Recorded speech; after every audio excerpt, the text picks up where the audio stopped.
Assalamualaikum warahmatullahi wabarakatuh. Perkenalkan, kami dari kelompok 4. Kami di sini akan melaporkan hasil praktikum biologi kami. Nah, lanjut.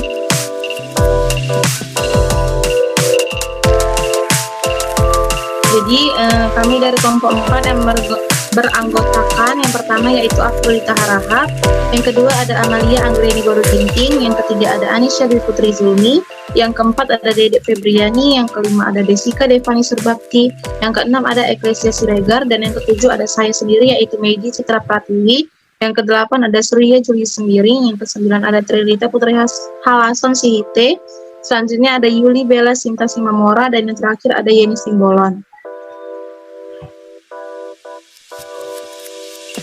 Jadi di laporan ini kami akan melaporkan yaitu biodiversitas flora dan fauna di perkarangan rumah. Selanjutnya akan dibahas oleh Anisha. Kepada Anisha dipersilahkan. Tujuan, yaitu yang pertama, untuk mengetahui jumlah dan jenis flora dan fauna di pekarangan rumah. Yang kedua, untuk mengetahui manfaat dan nilai keanekaragaman hayati. Oke, terima kasih Anisha. Selanjutnya akan dibahas oleh Afrilita. Kepada Afrilita dipersilahkan. Biodiversitas flora dan fauna di Sumatera. Biodiversitas adalah keberagaman makhluk hidup yang menunjukkan keseluruhan variasi gen, spesies, dan ekosistem di suatu wilayah. Keragaman ini mencakup perbedaan bentuk, ukuran, warna, tekstur, hingga sifat. Sumatera adalah pulau ke-6 terbesar di dunia yang terletak di Indonesia dengan luas 473.481 km persegi.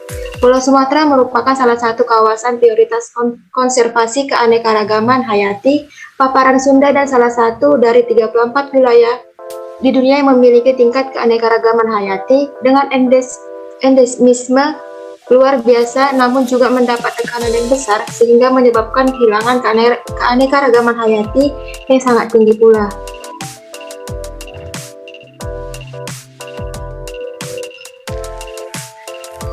Biodiversitas flora dan fauna di perkarangan. Lingkungan adalah pencampuran antara kondisi fisik yang tercakup seperti kondisi sumber daya alam seperti tanah, air, energi surya, serta flora dan fauna yang terdapat di perkarangan rumah. Perkarangan adalah bagian sekitar perumahan, biasanya berpagar keliling dan didapati padat dengan aneka tanaman musiman maupun tahunan. Pekarangan rumah memiliki beberapa peran, salah satunya adalah peran ekonomi dan sosial. Peran ekonomi sendiri dari pekarangan rumah adalah adanya pendapatan dari pengelolaan pekarangan rumah yang bervariasi. Cara perawatan tradisional tersebut merupakan pengalaman yang turun-temurun dari nenek moyang, sehingga pemilik pekarangan rumah tidak memerlukan pelatihan khusus untuk merawat pekarangan rumahnya. Tanaman pekarangan rumah yang ditanami masyarakat lokal dengan keanekaragaman yang tinggi dapat memberi nilai konservasi sepanjang jalur wisata desa.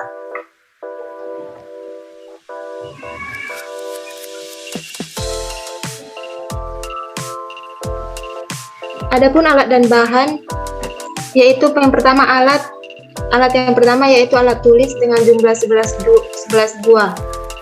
Dan bahan yang pertama yaitu kamera dengan jumlah 11 buah, yang kedua ada flora dengan jumlah 17 jenis, yang ketiga ada fauna dengan jumlah 32 jenis, dan yang terakhir yaitu laptop dengan jumlah 1 buah.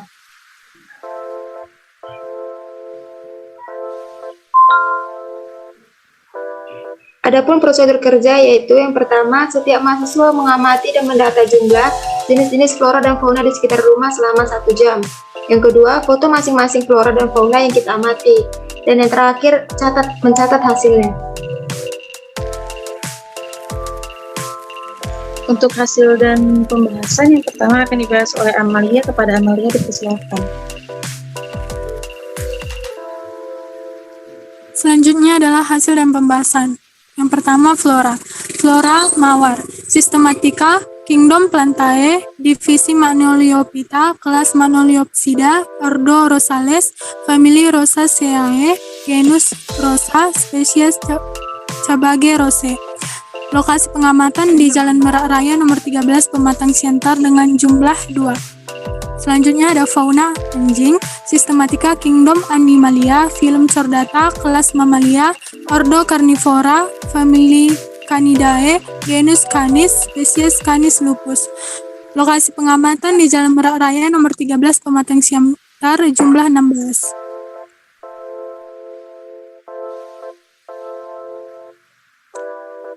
Lanjut, yang kedua flora pohon alpukat, sistematika Kingdom Plantae, divisi Magnoliophyta, kelas Magnoliopsida, ordo Laurel, famili Lauraceae, genus Perseidae, spesies Perseidae American Premier.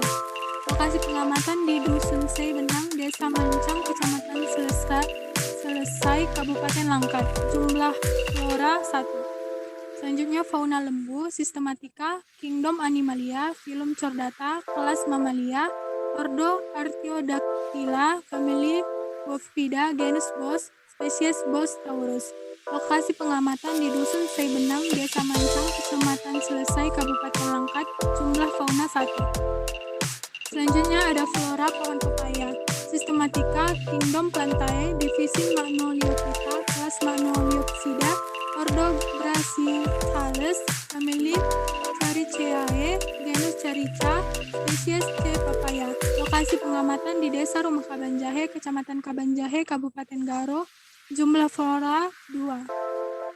Selanjutnya fauna kupu-kupu, sistematika Kingdom Animalia, divisi Arthropoda, kelas Insecta, ordo Lepidoptera, famili Nymphalidae, genus Danus, spesies B. plecistus.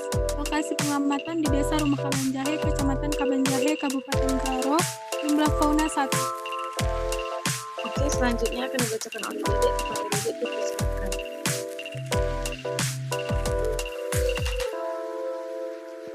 Baik, terima kasih Medi.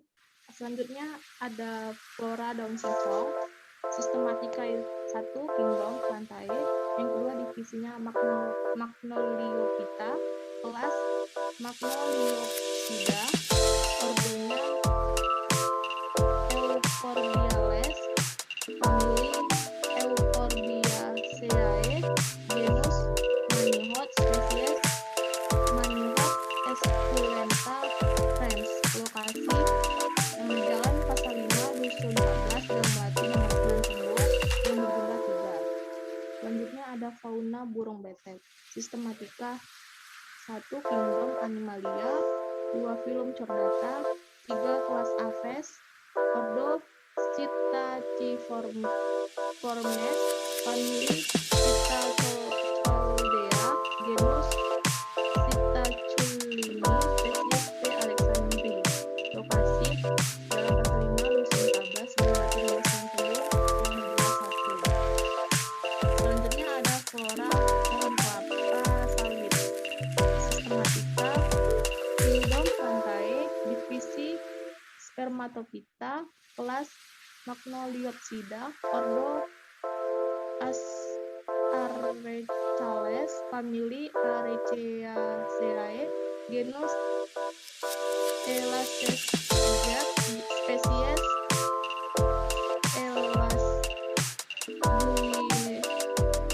Guinensis Jack. Lokasi Seidaun PTPN 3 Labuan Batu Selatan yang berjumlah 1. Selanjutnya ada fauna lele, sistematika yang pertama Kingdom Animalia, filum Chordata, kelas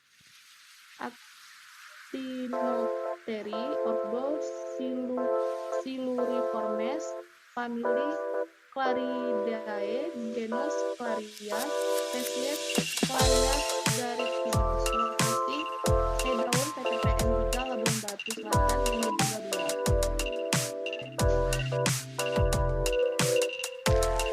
Selanjutnya ada flora bunga bougainville, sistematika yang pertama Kingdom Plantae, divisi Tracheobionta, kelas Magnoliopsida, ordo Caryophyllales, famili Nyctaginaceae, genus Bougainvillea, spesies Bougainvillea spinosa. Lokasi Kepling Sanjurung, Jalan Braga, Blok D, nomor 12, Punggur Batak, Brebes.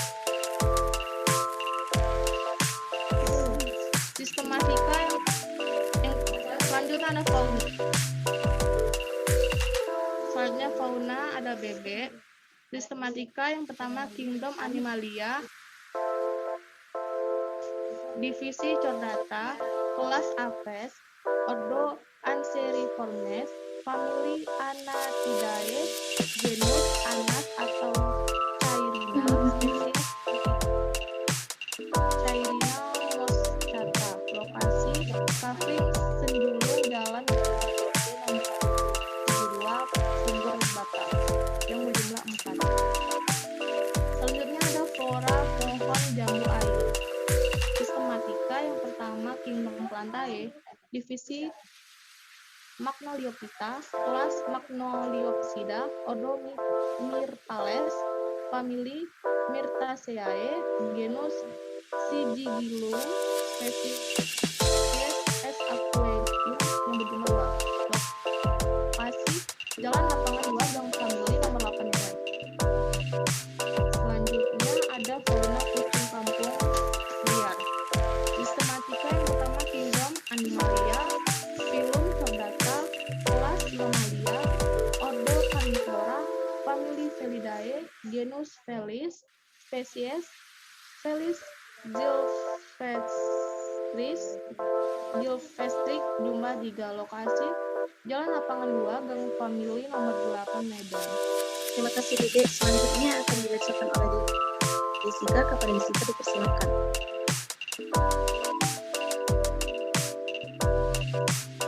Baik, flora yang selanjutnya ada pohon kelapa dengan sistematika kingdom yang pertama ada Plantae, divisi Magnoliophyta, kelas Liliopsida, ordo Arecales, famili Arecacea, genus Cochos, spesies Cochos nucifera L.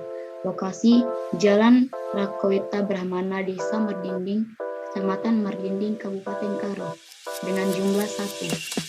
Fauna yaitu ada kura-kura, Kingdom Animalia, divisi Chordata, kelas Reptilia, ordo Testudines, famili Testudinidae, genus Cheura, spesies Cheura ambuinensis. Lokasi Jalan Rakoweta Brahmana, Desa Merdinding, Kecamatan Merdinding, Kabupaten Karo. Jumlahnya 1. Kemudian flora yang selanjutnya ada pohon mangga, sistematika Kingdom Plantae, divisi Spermatopha, kelas Dicotyledae, ordo Sapindales, famili Anacardiaceae, genus Mangifera, spesies Mangifera indica. Jumlahnya sebanyak 1. Lokasi Jalan Pancing 1, lingkungan 3 Martubung, Kecamatan Medan Labuan di Porsea. Fauna selanjutnya ada ayam ternak. Sistematika kingdomnya Chordata, filum Chordata, kelas Apes, ordo Galliformes,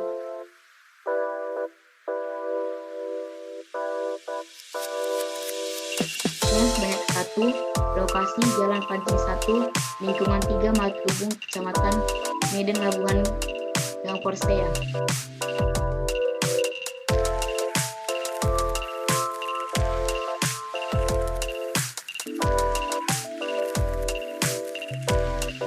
Flora yang selanjutnya ada bunga pucuk merah. Sistematika kingdomnya Plantae, divisi Trashepita, kelas Agiosperma, ordo Myrtales, famili Myrtaceae, genus Syzygium, spesies Syzygium microfolium. Lokasinya Jalan Tirtosari Gang Banten. Jumlahnya sebanyak 1. Kemudian fauna selanjutnya ada angsa.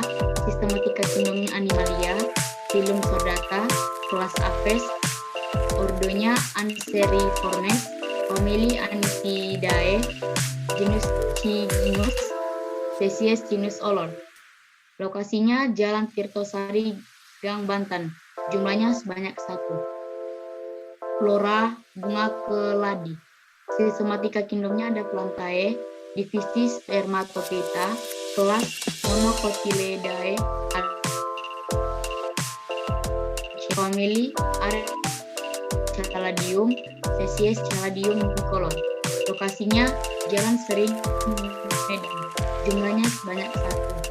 Fauna selanjutnya ada kecoa. Sistematika kingdomnya Animalia, divisi Arthropoda, kelas Insecta, ordo Orthoptera, famili Blattodea, genus Periplanetae, spesies Periplaneta australasiae. Lokasinya Jalan Sering Medan, jumlahnya Baiklah, berdasarkan hasil data lapangan yang kami dapati, kami punya bahasan dan ini adalah bentuk grafik yang kami sajikan.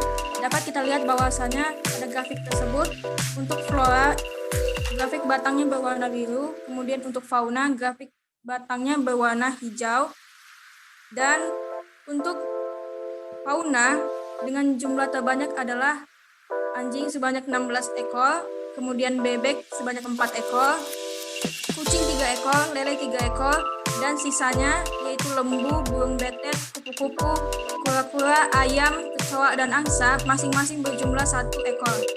Kemudian untuk fauna, kemudian untuk flora, itu yang paling banyak adalah tanaman singkong sebanyak 3 tanaman, kemudian ada tanaman mawar, pepaya, bunga bougainville, dan jambu air sebanyak 2 tanaman, dan sisanya yaitu pohon alpukat, kelapa sawit, pohon mangga, pohon kelapa, dan bunga pucuk merah, serta keladi sebanyak 1 tanaman.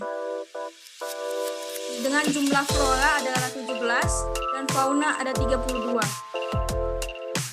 Terima kasih kepada Ekasia. Selanjutnya akan dibahas oleh Surya. Oleh Surya, dipersilakan. Baik, selanjutnya itu pembahasan pertanyaan yang pertama itu spesies flora dan fauna yang paling banyak ditemukan, mengapa demikian? Jawabannya itu pohon mangga banyak ditemukan di Indonesia dengan iklim tropis sebab pohon ini sangat mudah tumbuh dengan iklim tersebut. Namun ada juga pohon mangga yang tumbuh di iklim subtropis. Pohon mangga banyak ditemukan selain karena buah dapat dikonsumsi. Pohon mangga juga dapat mensuplai O2 yang sangat dibutuhkan oleh makhluk hidup. Pembangunan yang menyebabkan penghijauan jadi berantakan. Kemudian untuk fauna dalam partikum ini yang paling banyak ditemukan yaitu anjing. Karena anjing dapat dipelihara dengan baik dan juga tidak sulit untuk merawatnya, baik mengenai makanan dan tempat tinggalnya. Anjing juga berbagai macam dengan ketahanan terhadap musim tropis dan subtropis. Masing-masing bisa menyesuaikan diri. Anjing sangat banyak dipelihara oleh masyarakat sebab masyarakat juga memelihara anjing untuk menjadi hewan kesayangan dan juga menjaga rumah pemilik anjingnya ini.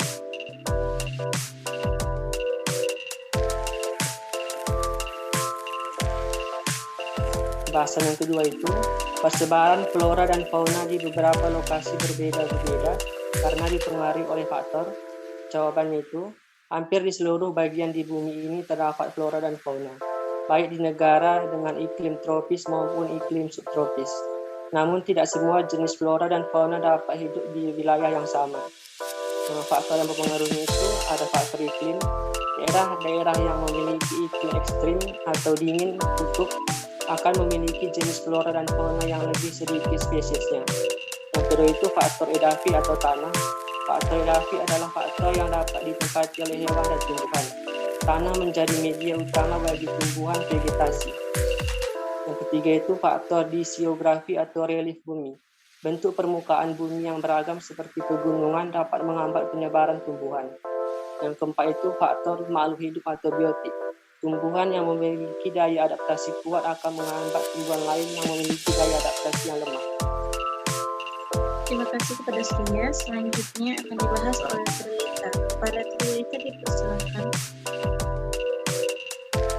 Baik, manfaat dan nilai keanekaragaman hayati adalah hal yang diperoleh dari keanekaragaman hayati seperti memelihara.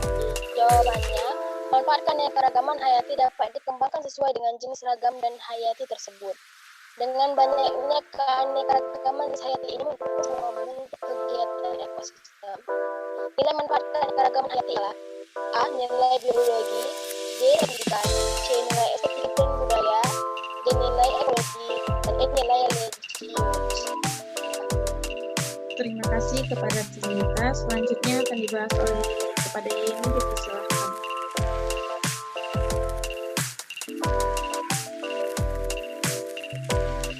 pembahasan. Degradasi lingkungan yang ada di sekitar. Degradasi lingkungan adalah kerusakan terhadap lingkungan melalui penipisan sumber daya seperti udara, air, dan tanah. Degradasi lingkungan yang banyak ditemukan di daerah ini yaitu perubahan cuaca yang sangat ekstrim yang menyebabkan erosi, banjir, polusi udara, dan lain sebagainya. Terima kasih kepada Yeni. Selanjutnya yaitu kesimpulan. Kesimpulan ini akan disampaikan oleh Yuli. Pada Yuli dipersilakan. Kesimpulan keragaman flora dan fauna dipengaruhi oleh berbagai faktor seperti iklim, faktor geografis, dan faktor internal dari flora dan fauna itu sendiri. Keragaman flora dan fauna di Indonesia tentunya lebih banyak dibandingkan negara-negara lain karena Indonesia berada di lintang garis khatulistiwa dan mengalami musim hujan serta selalu disinari matahari sepanjang tahun. Namun, meskipun keragaman flora dan fauna di Indonesia banyak, ada beberapa flora dan fauna yang hanya hidup di wilayah tertentu. Contohnya di Sumatera, ada bunga Rafflesia arnoldi yang merupakan tanaman asli khas Sumatera dan tidak bisa tumbuh di semua wilayah Indonesia. Keragaman flora dan fauna di Sumatera contohnya dipengaruhi oleh beberapa keadaan yaitu faktor iklim, geografis wilayah Sumatera, dan kemampuan flora, DNA, dan fauna dalam menyesuaikan diri dengan lingkungannya, serta dipengaruhi oleh sebagian kecil faktor kebiasaan atau budaya suatu daerah di Sumatera itu sendiri.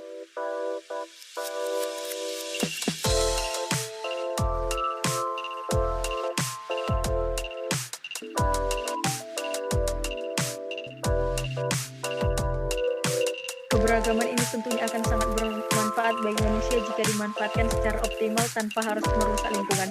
Contohnya ketika memelihara hewan seperti kucing atau burung betet bisa untuk menghilangkan stres ketika beraktivitas maupun melatih emosional seseorang. Namun hewan-hewan ini perlu dirawat agar nantinya tidak menimbulkan penyakit tertentu yang berbahaya bagi orang sekitar ataupun menyebabkan hewan tersebut tidak bisa berkembang dengan baik karena kurangnya perawatan yang optimal. Degradasi lingkungan tentunya akan mempengaruhi keberagaman suatu flora dan fauna. Biasanya degradasi lingkungan yang cukup banyak terjadi di wilayah Sumatera adalah pembuangan limbah minyak suatu bengkel ataupun limbah domestik lainnya yang langsung dibuang ke selokan tanpa diolah terlebih dahulu, sehingga nantinya pembuangan limbah tersebut bercampur dengan sumber air yang banyak digunakan masyarakat atau juga merusak struktur tanah suatu daerah sehingga unsur hara yang dibutuhkan oleh tanaman juga menjadi rusak. Baiklah, setelah semua materi disampaikan, demikianlah materi yang kami sampaikan. Terima kasih atas waktunya. Wabillahi taufiq wal hidayah. Wassalamualaikum warahmatullahi wabarakatuh.